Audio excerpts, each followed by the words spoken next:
Yay! So, hello everyone. I'm Brynjarr Olfuss. I hail from Aila'ntha in the Kingdom of Vontier. I do kind of everything. I dabble with a little bit of casting and smelting, which is what we're going to see here. Metalworking, leatherworking, hornworking, stone carving, woodworking, a little bit of calligraphy, a little bit of scribal work. So that's why my friends nickname me the squirrel. I'm always running around with 9 different projects going on, accomplishing them in random intervals. So that's who I am. Oh, also let me put a quick shout out. I am squire to Duke Torquil and currently a student for a day for His Excellency Viscount Seamus Ocala.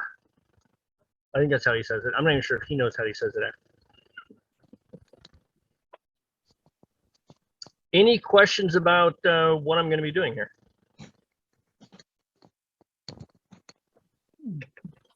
Can you cover safety stuff first? What needs to be done for safety?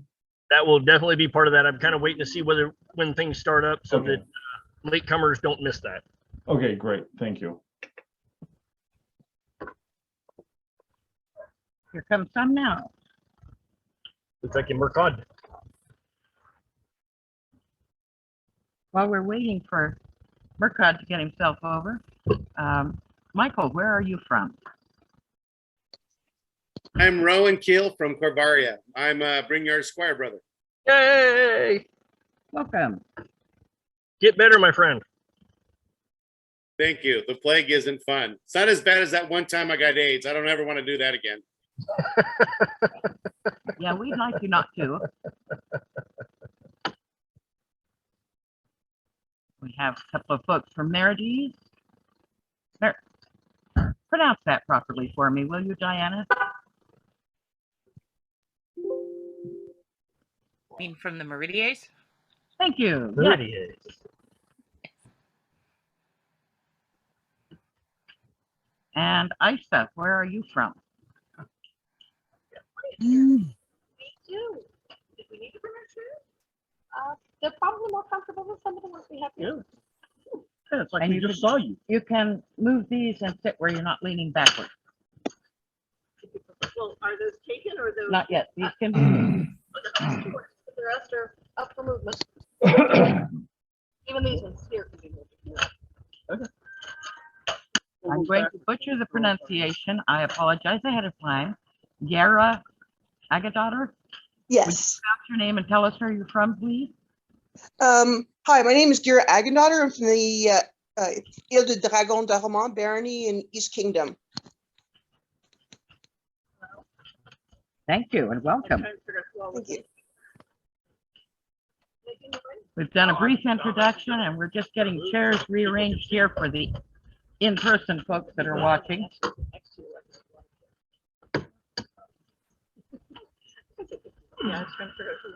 And Brynjarr will begin in just a moment.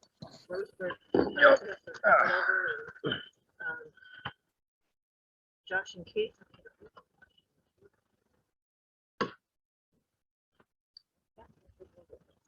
Okay.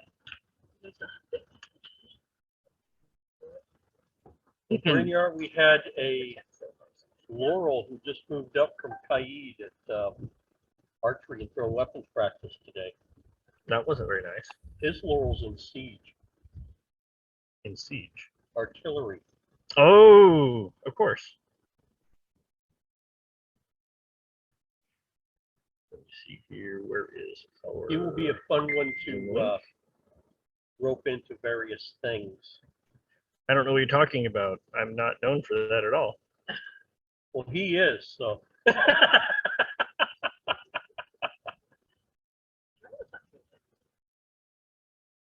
You just say that because she's not here.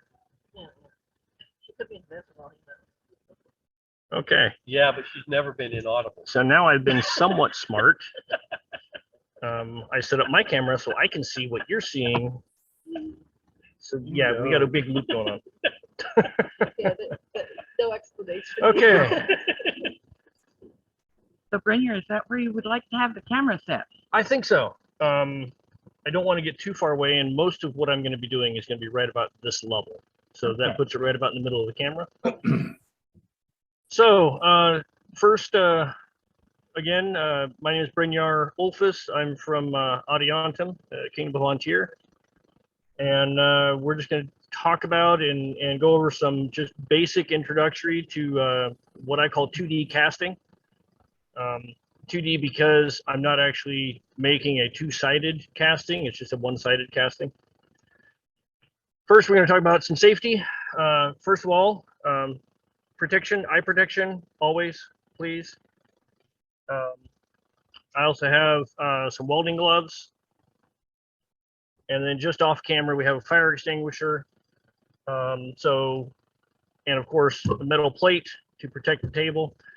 Pewter doesn't get super hot, but I also cast in bronze and copper. And so I just use all the same safety measures that I use with every casting material with what I'm doing now. It's going to be kind of a two different methods of casting that I'm going to demonstrate. Both use soapstone. You can get soapstone from Amazon. It's fairly inexpensive. You can get fairly large pieces of it. It's easy to work. I think most of that I actually did with just a scrap of steel I had sitting in the forge. So it's easy to manipulate to get your design and whatever else. And then I've got some casting sand, and this is a casting press. Again, you can get it from Amazon. And this is the casting sand that I got. It's just an ultra fine casting sand. Again, I got it off Amazon. I don't remember how much it was. I want to say it was like $20 for this big bag. And then the pewter.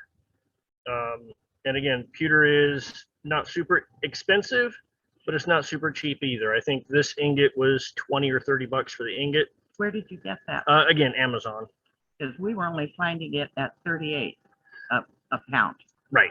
And again, I don't remember where I found it, Okay. whether it was on sale. But we know that Amazon has 1 pound for 38 or 2 pounds for $59.99. All right, maybe it was a 38 I bought. Forgive me for that.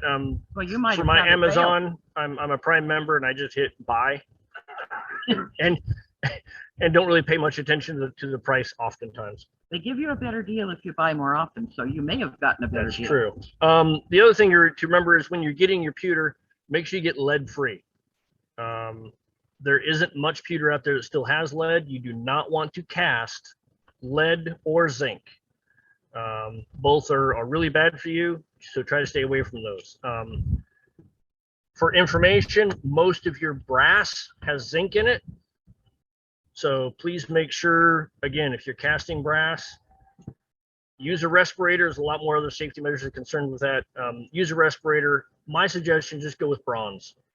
Bronze usually doesn't have any zinc in it. You don't have to worry about that toxic gas fumes that's going to make you really sick. Right. And then I just simply have a casting spoon. And then my heat source, I'm going to throw on the ground. I use MAP gas, but you can use propane. Propane gets hot enough to melt pewter. It's not a problem. This is simply what I had at the house that I could easily find, because I think my propane is buried under stuff.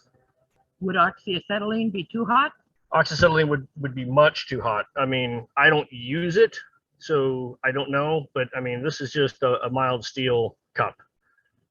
So I would suggest using, like I said, a propane or a MAP gas torch. The other benefit to this in particular is it has an auto shut off.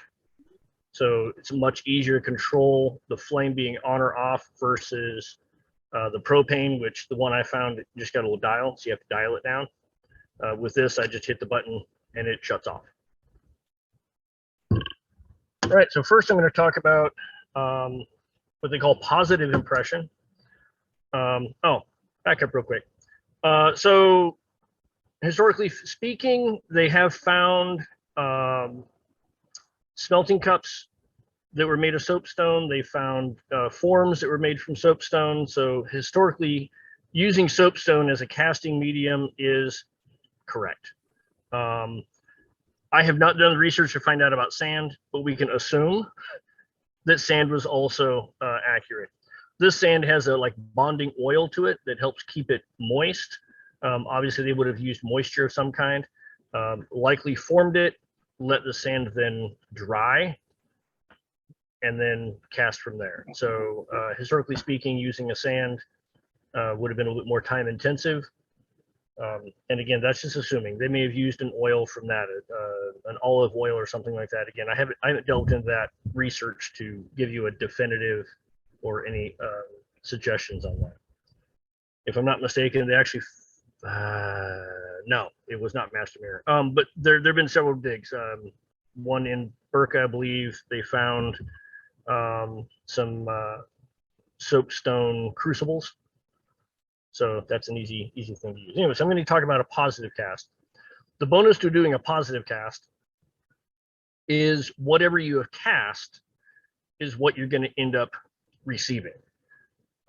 With a negative cast, which I'll be talking about next, you have to do kind of the reverse of what you want to see. If you want it facing one direction, not the other, you need to have it facing the opposite direction. Does that make sense so far? It's a mirror image. Mirror image. You got to make a mirror image. This, what you cast is what you get. This was for a pommel I did. The image that's drawn on it is simply just for my own reference. This just casts the basic outline shape of the wolf head. So what I've done is I've taken my sand, I've pressed it in here. You don't need to have it really compact, but you want it firm enough. And then I'm going to take my soap. I'm going to imprint it, press down, and I rock mine a little bit back and forth, toggle it just a little bit, just to make sure I'm working that form in there. If you wanted to make a deeper form, what I would do now is get my sand and spread it around my block. This will just get me an area where I can pour in more of the material I'm working with. Make sure you hold your block with one hand while you're kind of pressing around it with the other.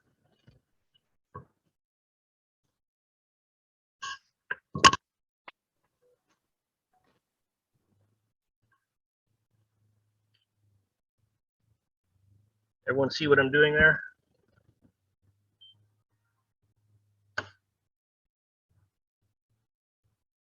Just so happen to have pewter stones that were cut in the shape that I needed to get around this. You're kind of using the pewter as a tamper for the stamp. Exactly. Ideally, I have several pieces of steel that I do this with, but of course I forgot to pack them. Now for the difficult part is you need to lift up ever so slightly while wiggling to kind of get it free.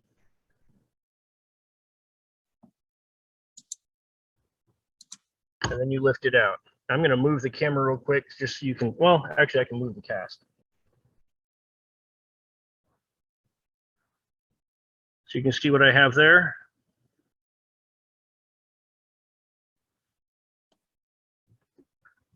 Then I'm just going to get a small piece of pewter, my heat source, and again, this has got a lock on it, so I'm going to start it and then lock it. But not before I put my gloves on. Safety first. I notice you're wearing safety glasses as well. Yes, yes. Actually, safety, I think, is like third or fourth. Coffee is first. Third. Third.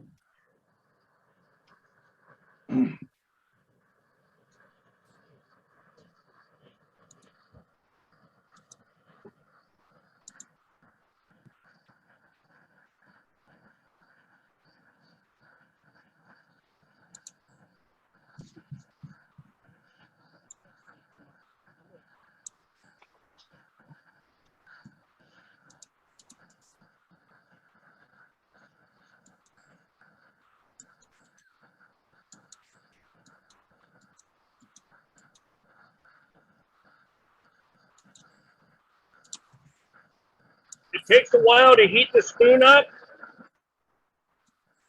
One reason why I like this spoon is if you look just after the bowl of the spoon, it's welded to the handle. That weld provides airspace so the heat doesn't transfer as quickly from the spoon to the handle. So you can technically do this without a glove, but I'm not going to do it.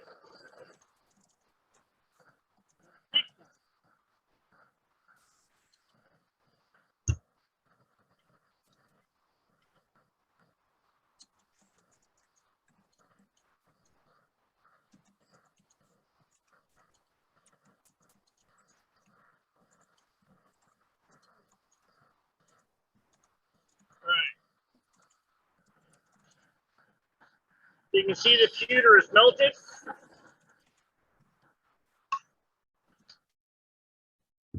Then I'll take it and I start with the center and just one steady pour.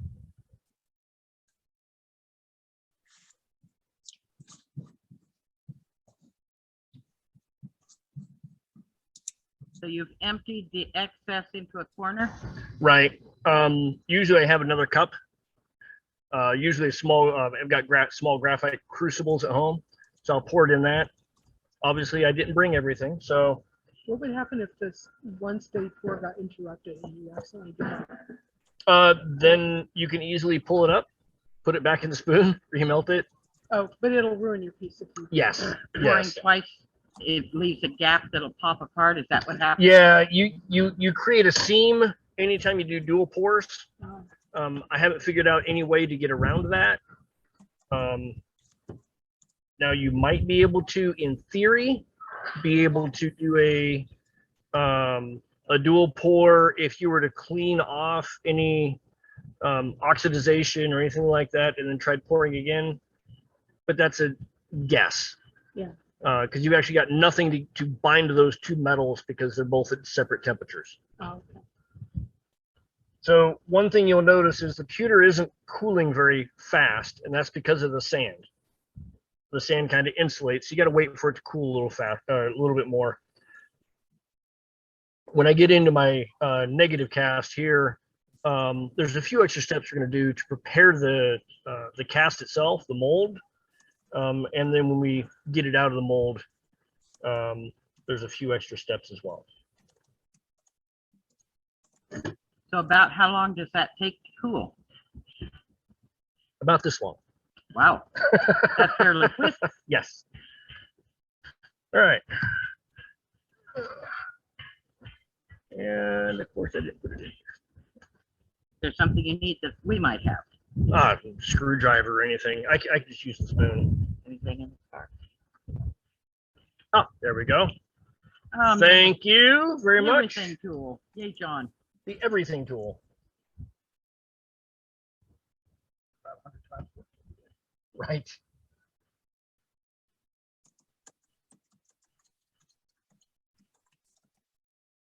Is it still smoking? No, it's still warm. I'm Okay. definitely not going to touch it. I could see Could you see something? something coming up when you leaned it against the side of that frame. Oh, okay. There we go. So once you have it cast, you can go ahead and quench it, which I'm just going to do just to cool it down. I'll just pour the water on it. So I just pour the water on it. You can hear it hissing a little bit.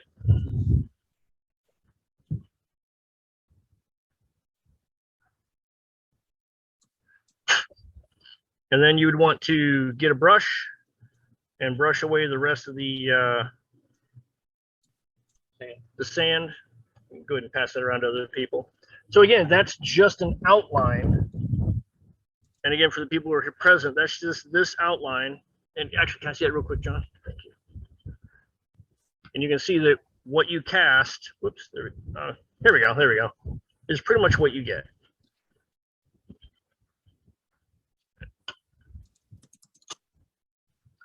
Okay, at this point, is there any questions about that?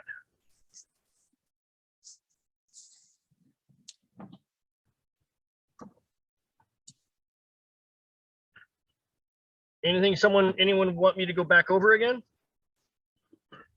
You're welcome to unmute and just pop out a question.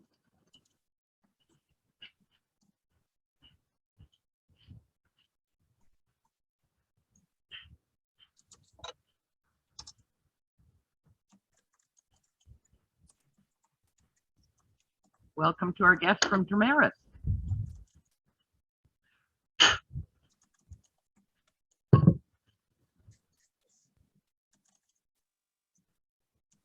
Okay. Well, then I'm going to start talking now about my negative cast.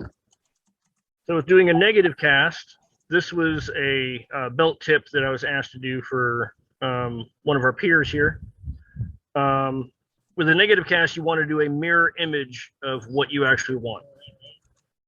And so in this case, we're going to use the actual soapstone as the cast itself. The benefits to this is you have a durable form. It's quickly and easily reusable. And soapstone itself is really heat resistant to fracturing. So, oh yeah, that's fine. Thank you very much. So this, we're going to have an additional step. And the reason for this step is any detail work, because the soapstone is cool, it's going to cool the pewter fast. Therefore, you can end up with issues and voids in your cast itself. So one of the things I will do is I will be warming the soapstone before I cast it. I saw a bit of an online video where someone was using a powder in their soapstone to help release. Yes. So talc powder is often used to release. I could have used talc powder on the sand, would have helped it release. And especially if you're sandwiching, so if you're forming both sides of an object, the talc really helps it release. It's not a necessity. Firsthand, my good friend Thorholf showed me how to do a sandwich casting. We didn't have the talc powder, but we still got a successful cast. So it can be done. But again, with that, you have a few other steps. And we can try going over that after I have more experience and I'm more comfortable about doing that sandwich casting. Can you hold that closer to the camera so we can maybe see the relief in it? Tip it a little bit so the light catches it. Kind of tricky to see those fine reliefs. Thank you. Yeah, there you go. So this is a gargoyle. And again, this is for a pier's belt.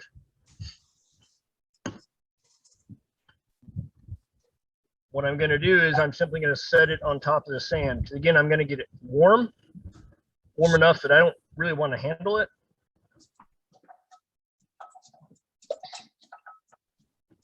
Now, if by any chance you decide to cast something other than pewter, you want to cast bronze or copper, be advised that when you pour it in the sand will burn. So be prepared for that. Have lots of ventilation. Be outside if possible. It's not dangerous. It's just smoky.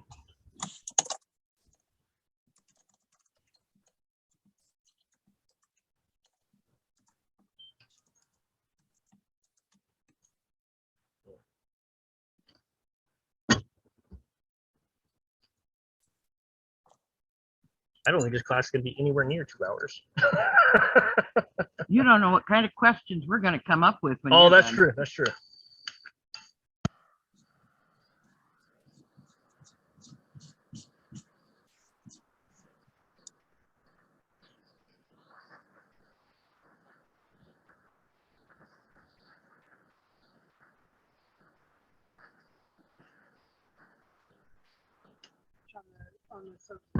So the question is how long do I know, how do I know how long to put the torch to soapstone? It's literally been trial and error. You see little changes in the stone, the coloration, and that tells me it's starting to get warmed up. You don't really want to simply just apply the torch to one area. So what I usually do, again, I should probably explain my steps a bit more, is I apply some heat to it. I then will melt. I will then apply more heat to it. I will then pour while my pewter is molten. Does that make sense? Yep. Also, what you can do is you can get one of those little thermometer guns, little IR laser thermometer guns. I use those a lot in my forge work and everything else. I've got a high temperature one that goes up to like 2,500 degrees. I like using that one when I'm doing a quench or a temper or something else that requires high temperature. But you can get the little ones. I think they go up to like 800 degrees or something like that at Harbor Freight for like $10. And if you're doing casting, it's a great thing. I try to get my stone at about 100 degrees because that seems to be the right temperature. Much hotter than it just keeps the pewter, soft. Cooler than that, then we have the cooling issue.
You'll quickly realize once the spoon gets the temperature, it doesn't take very long for that pewter to melt.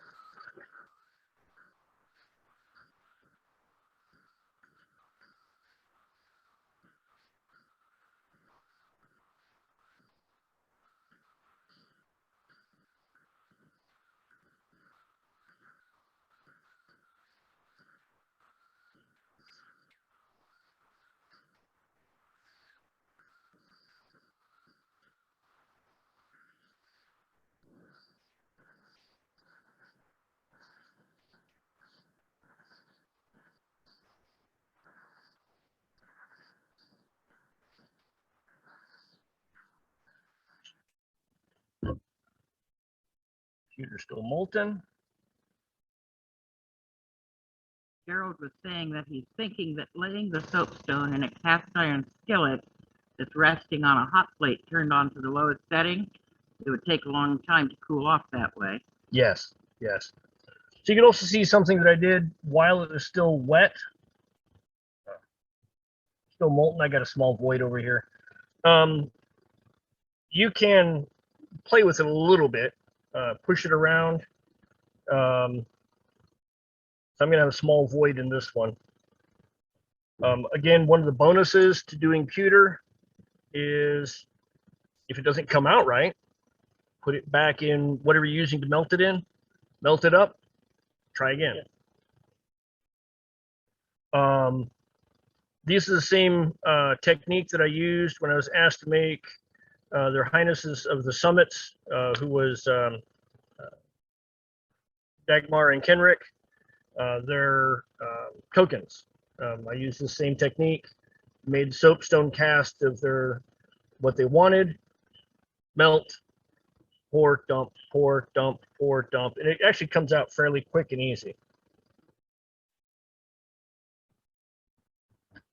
Our guest from Trimaris said that the hot plate, especially in cooler weather for long-running demos and projects, Right. I use a charcoal fire pot that has a void space underneath that works pre-warm. Perfect. So again, I have gloves for good reason.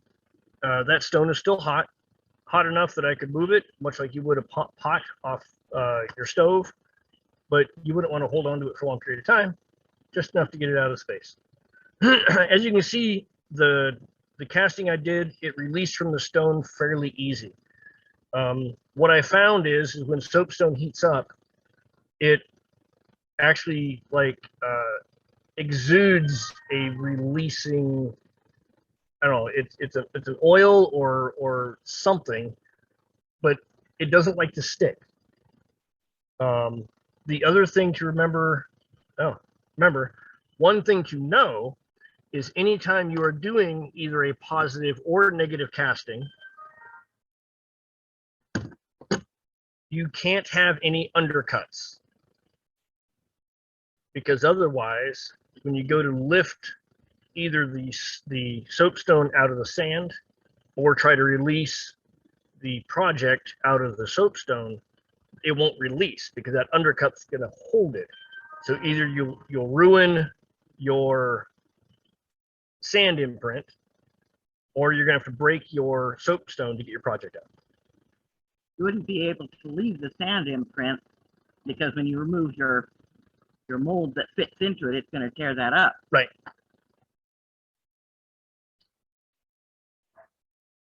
And again, I'll cool this so you can see how pretty it is.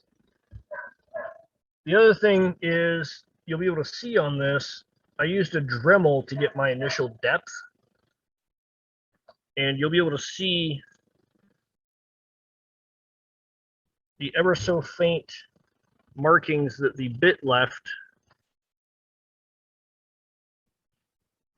On the edges. On the edges. You can just barely see the differences. So that's just something to think about, that those small details can come out, intentional or unintentional.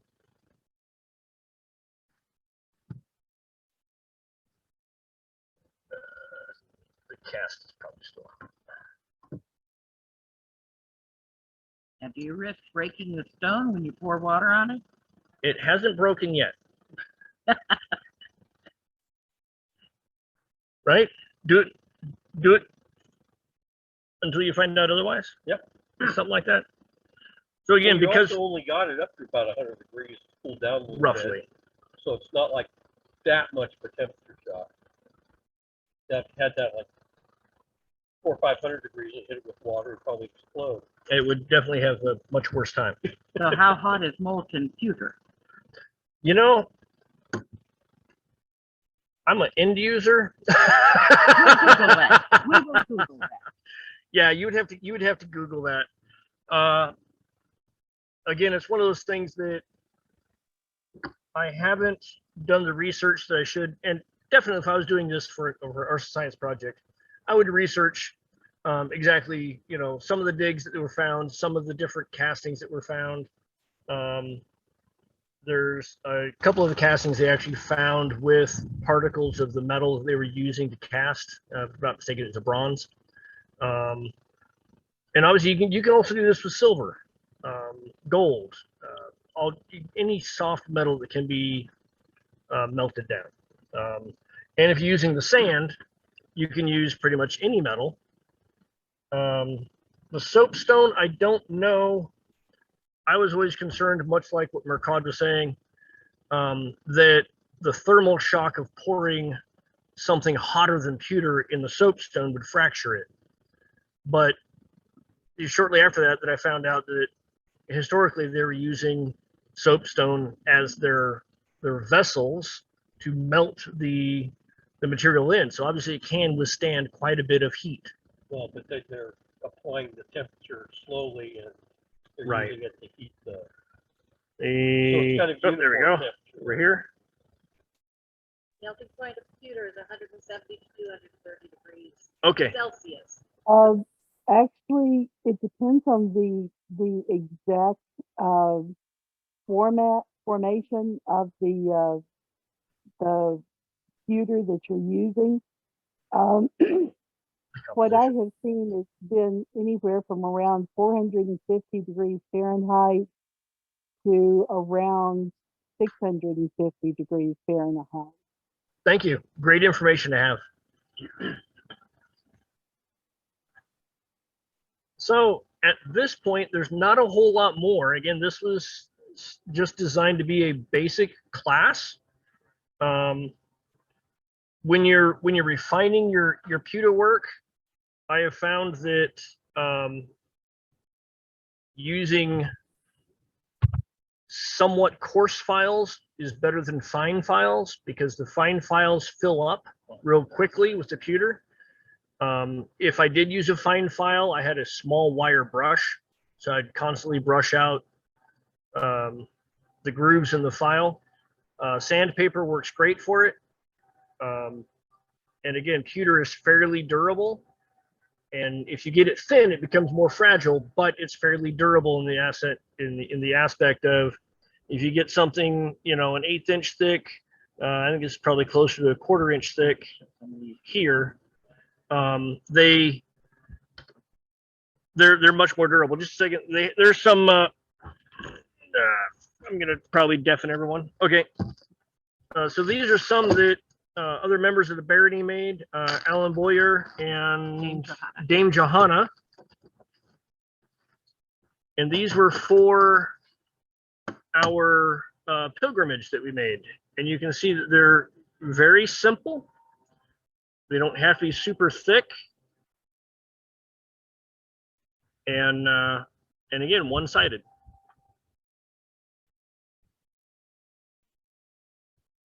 So when you are carving the mold into the soapstone, what kind of tools do you use for that? I've used my pocket knife. What I found the easiest way to get a uniform depth, like with what I did with this one, you can see the outlying depth of the image is uniform. I used basically a wood bit, a Dremel bit that is used for routering. And I just routered it out. And then to get my corners, I went in there with a small piece of metal and shaped it out by hand. Are there different qualities of soapstone? I was playing with one, and I was using a very tiny Stanley knife. And I noticed that sometimes when I thought I was just shaving bits off, chunks would come out as if there were bits of gravel in it. Soapstone does have small quartz-like deposits in it, which does make it difficult to sometimes carve. Yes. Okay. So it's not uniform. It's a natural stone. So you're going to have those small issues that you might have to contend with. Okay. And there are a huge variety of soapstone types. Some of them are far better suited for doing molds than others. Right. I have taught soapstone carving classes for just mostly for making sculptures, and the stuff that you usually find available is more suited for that than it is for mold making as a rule. And it has all these pretty little inclusions in there that are just, you'll lose your religion trying to carve around those little inclusions for mold. Right.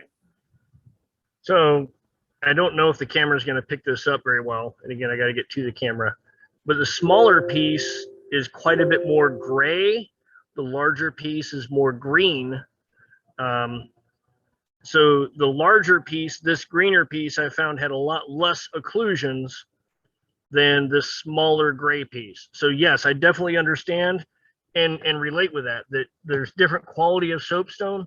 Again, these I got from Amazon, so it's kind of just a random guess as to what your quality is. But if you're doing a small project like this, it doesn't matter as much as if you're doing a larger piece. Apologize for the chiming. I'm turning up the speaker here.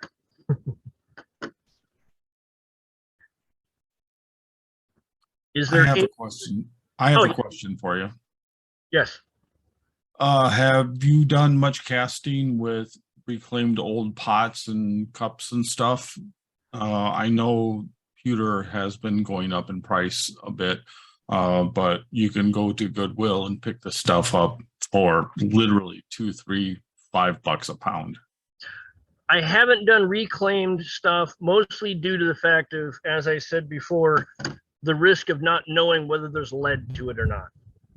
Okay. So that's one thing that I just have not done reclaimed anything with. Even a lot of stuff that people say is bronze is usually brass, and brass has that zinc, which gives you, toxic poisoning. True. So Now, I would think that if the metal or the pot is from a well-known supplier of pewter plates and stuff, that by law, and I'm not sure when it went into effect, that lead was outlawed in pewter, I think in the 40s in the United States, but anybody that makes, plates and cups and stuff for use, there should not be an issue with that as long as it's hallmarked from a modern company. yeah, I would agree with that statement. Just make sure you know what you're getting before repurposing stuff. So I have a question about that. I understand having a drinking vessel with lead in it would not be good. But what if you're making tokens? What's the hazard of working with pewter that has lead in it? Off-gassing as you melt it. The issue with lead, using lead, is the off-gassing when you melt it, not necessarily the use of the project. I saw someone had a question. Yeah, if I might, because I've played around with this stuff for a goodly bit. The issue that I have with reclaimed metals is the alloys vary a lot, and I've had issues where mixed metals eventually get the casting pot to the point where it won't pour anymore. Gotcha. It won't pour properly. So I've gotten to where I pretty much stick with clean metal from the refiner. Okay. Fjorlief has her hand up. Yeah, I have two things I want to point out, which is that certainly the off-gassing from lead can be an issue, but simply touching lead, it can be absorbed through your skin. And so things like tokens that people might be handling, I mean, it's one thing if you're just going to put it up on the wall as a decoration, but if you're going to be touching it repeatedly, you don't want it to be something that might contain lead.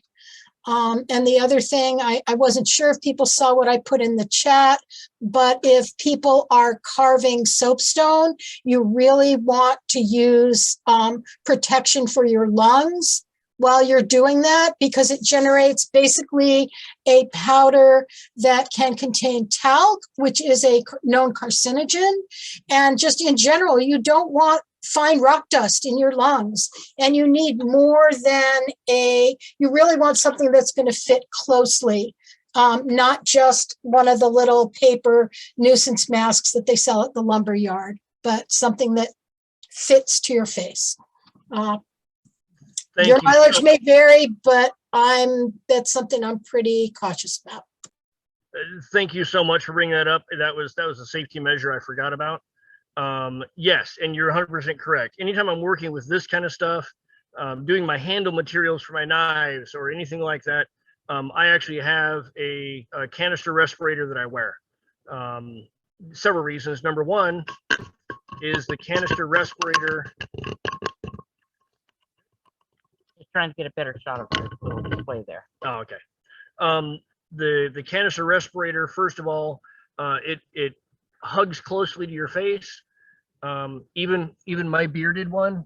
So it hugs your face, and it prevents you from fogging up your own glasses. If you can't see what you're doing, you're not safe. So yes, I 100% agree with you. Don't be carving this. Even if you're just standing there, just hand carving it, still have something to protect your lungs. And in that respect, I would think working outside would be preferable than working indoors. My wife has told me I can't work in the house. Yes.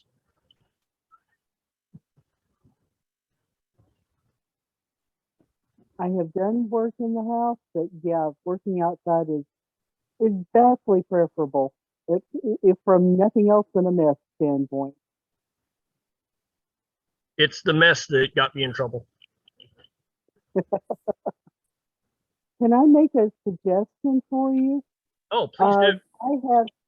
I came to pewter casting from doing gold and silver smithing and gold and silver casting, and I am used to using two-part molds in as much as I always have a back plate, Yep. and instead of pouring directly onto the mold, pour into a screw, basically a little funnel shape. Yeah. It means that you get a flatter back, and your outcome is going to be thinner instead of being kind of rounded on the edges. And it's less material. Yes, I know exactly what you're speaking of. So these small tokens that were made for the pilgrimage we had, you can see the texture from the back plate that they used. They did use that. I just don't. No good reason other than the fact that when I started, I was making these for knife handle pommels. So it didn't matter whether it was flat or not, because I was going to sand that and countersink it anyway, so I could fit my wood handle into that casting material. So I don't do it because I'm lazy. What you're suggesting is what I would definitely suggest to anyone who's actually doing these for tokens, or anyone who wants to actually do this more than just once in a while. Get used to doing the right thing, so that you're limiting the amount of work you have to do, and you're saving the material. I'm a little behind on catching your chat messages. Gerald commented that he was way off on the date for banning lead. Says lead was not banned from pewter for health reasons until the 1970s. It is more likely that pewterers, my little system, I don't know this system very well, Terry. How do I move this smoothly? That one doesn't move smooth. Oh, well, okay, we'll just jump a little, and if I miss a bit, I'm sorry.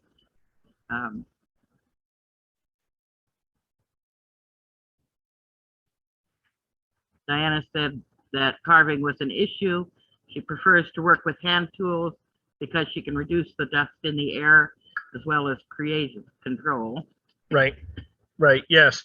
I agree with what you're saying. And again, for me, I use power tool or a Dremel only in getting my base depth. All the design work here in the gargoyle is all done by hand tools. If you have the time, I strongly suggest that. This was kind of a rush request.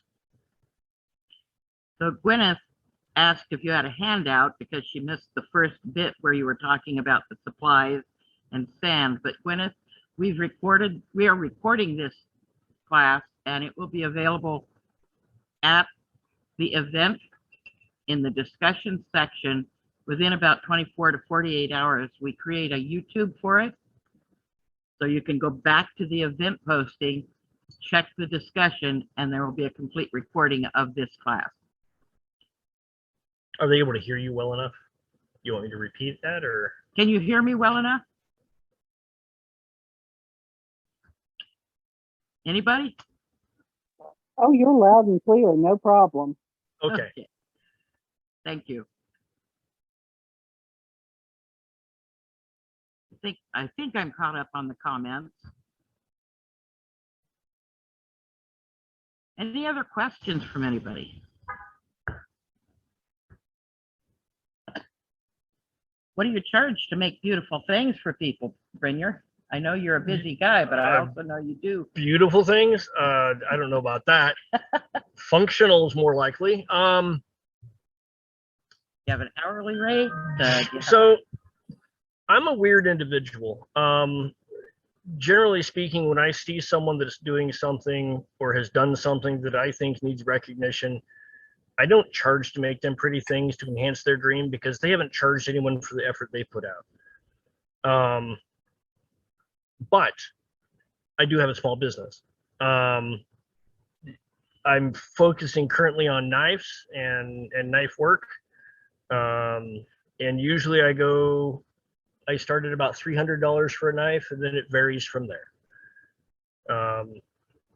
For those who may not know, especially from those out of the immediate area, last April,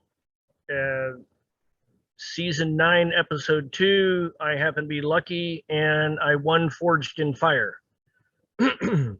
So that has launched a business that I wasn't expecting. Not a bad thing. If I may interject into what people should be charging conversation, Yeah. if that's allowed. As a general rule, people in the SCA undercharge for what they do by a massive amount. A SCA artisan who is just starting out and been doing something for the first couple of years should be charging $15 to $20 an hour labor, not materials, straight labor for everything they do. Someone who's at a moderate level should be charging $25 to $30 an hour. A professional should be charging 30 to whatever the market will bear for their work. In the SCA, for the jewelry work that I do, I charge $30 an hour labor, and I outprice myself on just about everything. I also am a jeweler mundanely. I learned in the SCA back in '85. That's how I started. To talk to me mundanely as a jeweler, it's $120 an hour, minimum 2 hours, and that's even just to do drawings or to speak with you. So the SCA way undercharges for everything.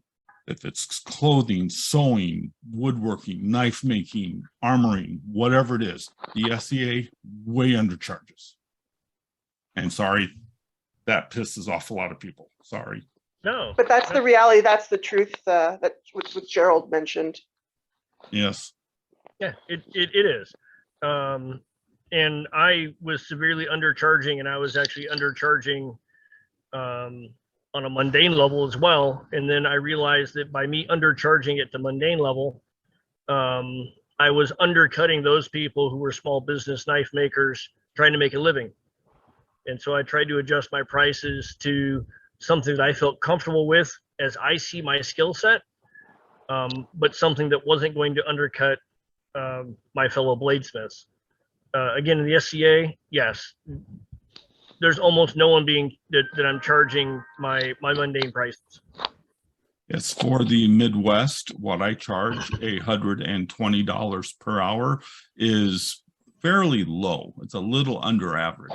If I go to either coast, I should be charging anywhere from $180 to $240 an hour. I think that's important information for us all to be aware of, because when we go to events, we all like to check out Merchants Row, and it's good to remember that we're supporting small businesses. We're not just finding a good buy on something we want. Yeah, and I'll add to that is one thing that we often forget in that hourly wage. That includes our all of our equipment, our tools we've purchased. That includes our rent, the electricity, the insurance, our health benefits, et cetera, et cetera. It's just not just an hourly wage. It actually has to cover a lot of stuff, and that's often forgotten. Overhead for a small business, yes, for what you do, generally runs anywhere between 25 and 45% for most small businesses. And that's just off the top, your overhead. So there was another comment here from Gerald, said that he uses a separate set of tools for pewter. Oh, yes, I read that as yes. well. Yeah, it makes sense. I mean, my brain, and again, I'm not a jeweler, my brain says that I will have a separate crucible for pewter, I will have a separate crucible for brass or bronze, separate crucible for all the different materials I'm using, because if I'm making something, I don't want little bits of bronze in my pewter. I don't want little bits of pewter in my bronze. So it's, for me, I think about like food contamination. You don't put your beef with your chicken. Well, you don't store your beef, like, you know what I mean? Yes, because with your crucibles, you'll be changing your alloy percentages. Right. And that could cause a lot of problems. But for safety and health reasons, other tools, like if you are working with lead, be it for Niello or whatever reasons, if you need to work with lead, you have completely different tools, be it files, sandpaper, polishing brushes. If you're working in pewter, you should have tools just for working in pewter. And if you work, in the other copper alloys, as you know, nickel silver has its own set of tools for silver as well, and then gold, like each of the carats of gold. It gets because each metal has a different hardness, and you could be, if you have let's say particles of different hardness metal on your sandpaper, and you're going to start sanding something that's a little bit softer, you're creating scratches. Then you're going to need to file it and sand it some more to get rid of those scratches. It's it gets kind of within knife making, I can completely understand that. I use a ribbon burner gas forge because I don't have the opportunity to use coal. But the one thing that I have found, and I do, is, so I have basically ceramic shelf plates that I slide in that protect my insulation, protect the inside of my forge. Well, when I'm making Mukumigan, which is copper and nickel welded together, much like what you see as far as your pattern welded Damascus, I put in totally different plates than when I'm making my knives, because I don't want copper being heated into the exterior of my knife blades.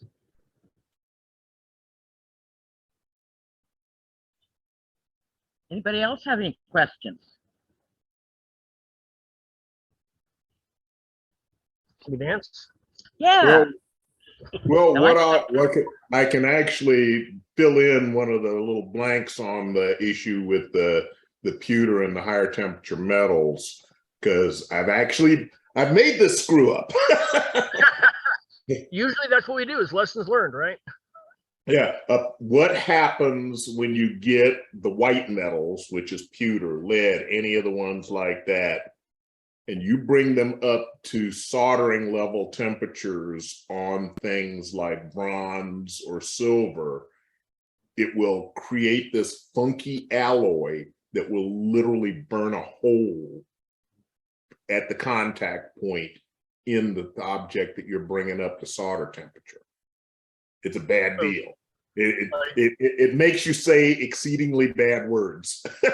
So it sounds almost like it hyperactivates electrolysis.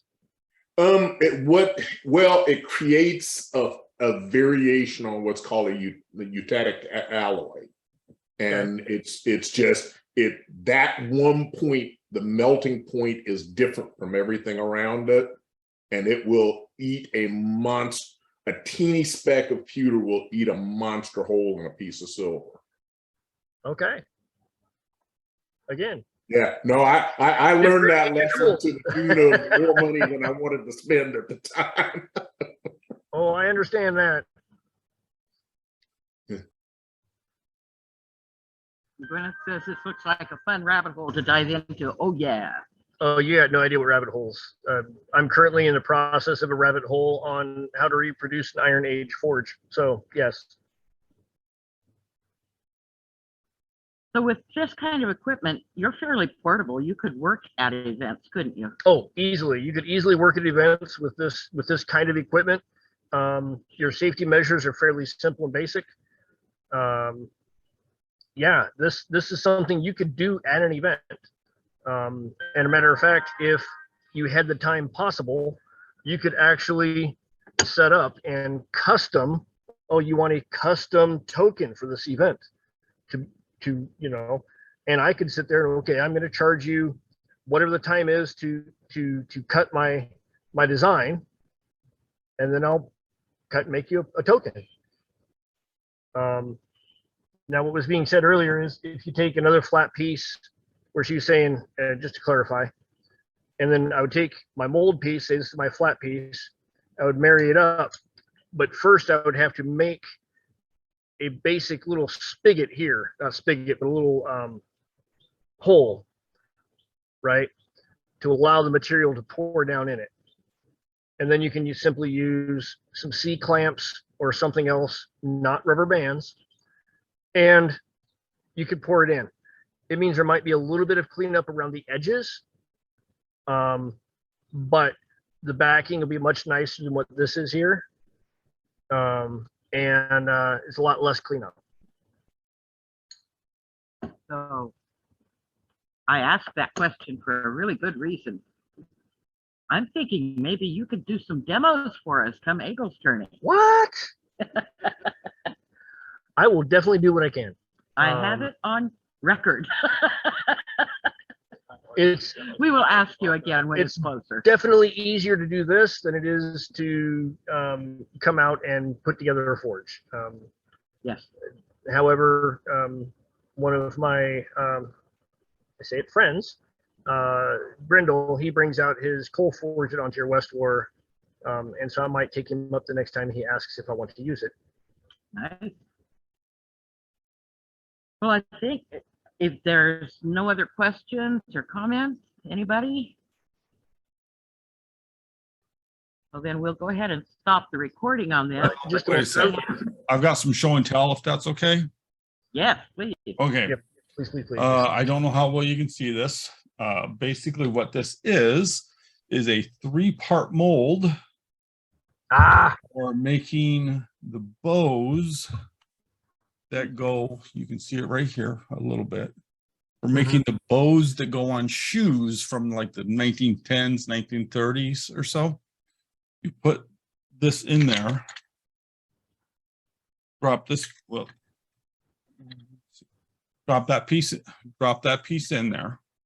Oops. Okay. Centerpiece goes in there. Boom.